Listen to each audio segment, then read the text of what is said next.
మాది నక్కవిల్ పాకిరేపేట నియోజకవర్గం నక్కవిల్ మండలం డిఎల్పురం అండి.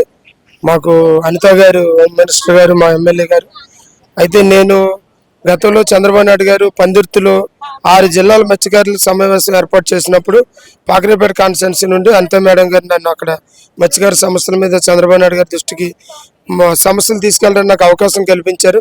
అక్కడ ముఖ్యంగా మేము ఒక 3 విషయాలు ఆయన దృష్టికి తీసుకెళ్ళామండి. ఒకటి, బ్యాన్ పీరియడ్ టైంలో వేట నిషేధం సమయంలో 2 నెలలు మత్స్యకారులు వేట విరమించుకుంటున్నారు. ఆ టైంలో 20,000 రూపాయలు ఇవ్వాలని మేము కోరడం జరిగింది. తర్వాత ఎలక్షన్ మేనిఫెస్టోలో చంద్రబాబు నాయుడు గారు, పవన్ కళ్యాణ్ గారు వేట నిషేధ సమయంలో 20,000 ఇస్తానని హామీ ఇచ్చారు. అయితే ఇప్పుడు వేట మళ్ళీ జూలై 1 నుంచి మళ్ళీ వేట కొనసాగుతోంది, జూన్ 15 నుండి.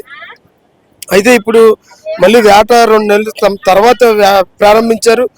మరి ఆ మత్స్య సంపద అంత ఎక్కువగా లేనందున ప్రభుత్వం అన్న రీతిగా గవర్నమెంట్ ఫామ్ అయింది కనుక ఆ 20,000 రూపాయలు బ్యాన్ పీరియడ్ అమౌంట్ మరి ఇప్పించవలసిందిగా, అయితే పిఠాపురం దగ్గరలో ఉప ముఖ్యమంత్రి గారు వచ్చారు కూడా కలవడానికి వచ్చాం, ఆయనకి తెలియపరుస్తామండి.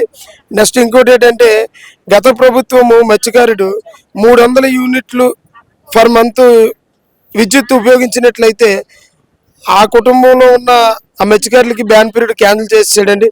మా యొక్క రిప్రజెంటేషన్ ఏంటంటే, ఒకవేళ 6 నెలల సమయంలో ఏదన్నా ఒక నెల 300 యూనిట్లు వచ్చినా అది మత్స్యకారుడే దాని యొక్క బాధ్యత వహిస్తాడు. కాబట్టి అటువంటి విధానమైన కోతలు లేకుండా స్వచ్ఛమైన మత్స్యకారులందరికీ, అర్హులైన వాళ్ళందరికీ బ్యాన్ పీరియడ్ అమౌంట్ 20,000 ఇవ్వాల్సిందిగా పవన్ కళ్యాణ్ గారిని మనం చేయడానికి వచ్చాము. రెండో అంశం ఏంటంటే డీజిల్ సబ్సిడీ. సార్, గతంలో చంద్రబాబు నాయుడు గారి ప్రభుత్వం ఉన్నప్పుడు 65 రూపాయలు డీజిల్ ఉంటే గత ప్రభుత్వం జగన్మోహన్ రెడ్డి గారు దాన్ని 100 రూపాయలకి చేర్చేశాడు. అయితే గతంలో చంద్రబాబు నాయుడు గారు ఏదైతే 12 రూపాయలు సబ్సిడీ ఇచ్చారో ఇప్పుడు జగన్ కూడా లాస్ట్ 5 ఇయర్స్ అదే సబ్సిడీ మీద ఉంచాడు. అయితే అది కూడా 100% లేదంటే ఆ డీజిల్ సబ్సిడీలు అందరికీ లేవు. మా మనం ఏంటంటే ఆ రోజు కూడా చంద్రబాబు నాయుడు గారి దృష్టికి నేను తీసుకెళ్లాను. ఏదైతే ఇప్పుడు ఆయిల్ రేటు పెరిగింది కాబట్టి పెరిగిన రేటు తగ్గించడం అనేది ఎంతవరకు సాధ్యం అనేది మనం చెప్పలేం. కాకపోతే సగటు మత్స్యకారుడు రోజుకి 20 లీటర్ల నుండి 30 లీటర్లు డీజిల్ వాడతాడండి. ఆ లెక్కను చూస్తే పెరిగిన ధరలు బట్టి సగటు ఒక్క రోజుకి దాదాపు 30 లీటర్లు డీజిల్ అనుకుంటే ఒక 45 రూపాయలు 50 రూపాయలు పెరిగిన దాని మీద రోజుకి 1500 అదనంగా మత్స్యకారుడు చెల్లిస్తున్నాడు. సో నా డిమాండ్ ఏంటంటే, పెరిగిన రేటు ఎప్పుడు తగ్గుతుంది అనేది మనం చెప్పలేం, కానీ ఆ రేటు మీద కనీసం 15 రూపాయలు సబ్సిడీ గవర్నమెంట్ మత్స్యకారుడికి డీజిల్ మీద ఇవ్వాలని మేము ఆ రోజు సమస్య బాబు గారి దృష్టికి తీసుకెళ్ళాం. ఆయన చర్చ చేస్తున్నాడు. మూడోది, రోడ్డు మీద ఎవరైనా చనిపోతే యాక్సిడెంట్లుగా పోస్ట్ మార్టం రిపోర్ట్ ఉంటుంది, వారికి ఎక్స్గ్రేస్ వస్తుంది, ప్రభుత్వం ఇస్తుంది. అట్లాగే వారి పర్సనల్గా ఏమైనా ఇన్సూరెన్స్ LIC ఏమైనా ఉంటే ఆ క్లెయిమ్ కూడా పొందడానికి అవకాశం ఉంది. సో అతని మీద ఆధారపడిన కుటుంబం ఆ విధంగా లబ్ధి పొందుతున్నారు. రెండోది, అతని భార్య కూడా పెన్షన్ అప్లై చేసుకోవడానికి అవకాశం ఉంటుంది.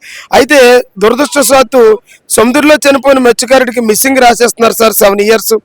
సో ఏదైనా తుఫాను విపత్తు వల్ల మత్స్యకారుడు సముద్రంలో చనిపోయినట్లయితే అతని బాడీ దొరకదు. సో మిస్సింగ్ రాస్తున్నారు. దానివల్ల ప్రభుత్వం నుంచి వచ్చి ఎక్స్గ్రేసియా మిస్ అయిపోతున్నారు. అలాగే వారి భార్యకి పెన్షన్ రావట్లేదు, డెత్ సర్టిఫికేట్ రాకపోవడం వల్ల. సో తన మీద ఆధారపడి కుటుంబానికి కూడా LIC అండ్ క్లెయిమ్లు ఉన్నది క్లెయిమ్ చేసుకోవడానికి అవ్వట్లేదు. దయచేసి అది కూడా నేను బాబు గారి దృష్టికి పందిర్తిలో తీసుకెళ్ళాం. దాని మీద కూడా ఆయన చట్టం చేస్తా అన్నాడు. ఈ 3 విషయాల పట్ల బాబు గారు, పవన్ కళ్యాణ్ గారు, లోకేష్ బాబు గారు ఆలోచన చేసి ఖచ్చితంగా ఈ మిస్సింగ్ తీసేసి చనిపోయిన మత్స్యకారుడికి మిస్ అయినా సరే డెత్ సర్టిఫికేట్ ఇచ్చి ఆ కుటుంబాన్ని ఆదుకోవాల్సిందిగా నేను ముఖ్యమంత్రి గారికి, ఉప ముఖ్యమంత్రి గారికి వినవించుకుందామని వచ్చాము. అయితే సార్ని కూడా కలవాలనుకుంటున్నాం, క్రౌడ్ ఎక్కువ ఉంది. సో ఈ మత్స్యకార సమస్యలు ఆయన మరి ఈ మీడియా ద్వారాగైనా ప్రభుత్వం దృష్టికి వెళ్ళి బ్యాన్ పీరియడ్ అమౌంట్ 20,000 అత్యంత తొందరగా ఇవ్వాలని, డీజిల్ సబ్సిడీ 15 రూపాయలు కల్పించాలని, ఈ డెత్ సర్టిఫికేట్ మత్స్యకారులకు మంజూరు చేయాలని తమ ద్వారా మేము మనవి చేస్తున్నాం. మరి పాకిరేపేట నియోజకవర్గం అనిత మేడం గారు, హోమ్ మినిస్టర్ గారు, ఆవిడ కూడా రిప్రజెంటేషన్ ఇస్తాం. మేడం గారు కూడా శాసనసభలో మాట్లాడతారు. ధన్యవాదాలు సార్.